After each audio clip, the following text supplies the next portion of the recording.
I'm dying and you're acting like it means nothing to you. I know I've done some terrible things, but this just proves I'm a better person than you'll ever be. Give me my phone. We've been over this. Give me my phone! I won't ask again. Good. Why waste what little time you have left? Look, I don't want to phone an ambulance or the police. I just want to talk to Millie.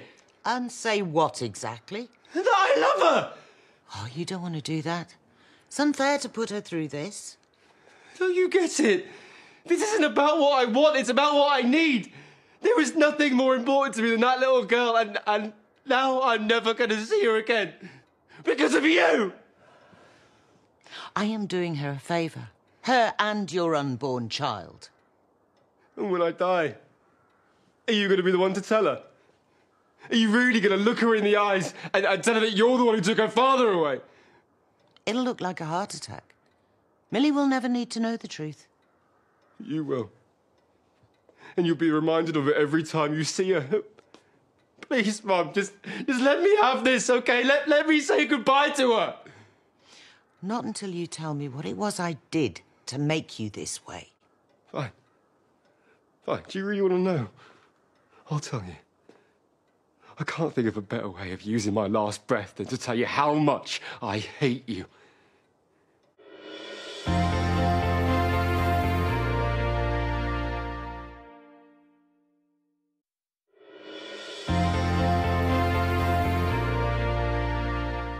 Do you know what my first memory is?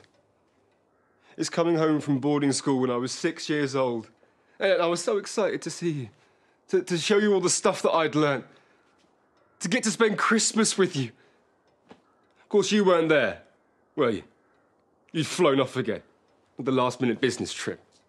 So I'm a bad mother, because I had to provide. You really don't remember, do you? This is pointless. No, you asked, so you'll listen. That was the Christmas my appendix burst. I could have died. They told you that, right? And when you did eventually come home, do you remember what you told me? You said that sickness was a sign of weakness. That I needed to take control of my life if I was ever going to make something of myself. That was the start. The start of you making me feel weak. And ever since then, I stood by and watched as you used your power and control to destroy everyone around you. Me included.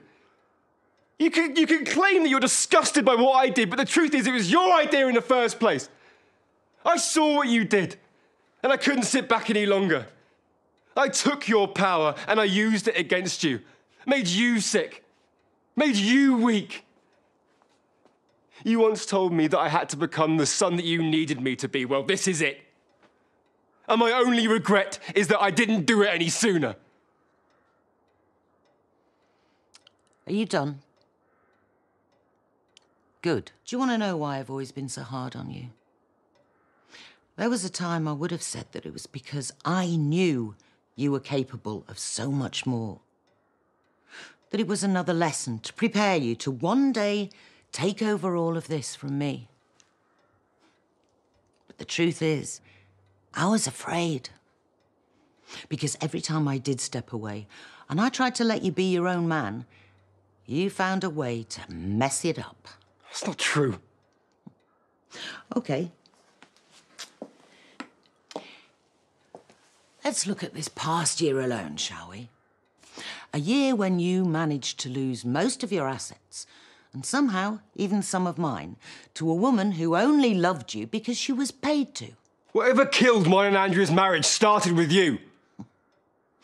Who's next? Ah, yes. Moira. And that thug she calls a husband. Two people who would have likely killed you if it hadn't been for my intervention. Then there was Belle, the psychotic pig farmer, who managed to outsmart you and almost sent you to prison. Then there was Dawn, the village prostitute. Enough! No. You have spent a lifetime believing that you're better than me. Well, you're not. Not even close. And every lesson I've tried to teach you has been because I was desperately trying to make you tough enough to survive. And I guess you've given up on that now, have you? I loved you. And when I found out it was you, it broke my heart. I could never do to you what you've done to me. There was never any poison in that glass. What?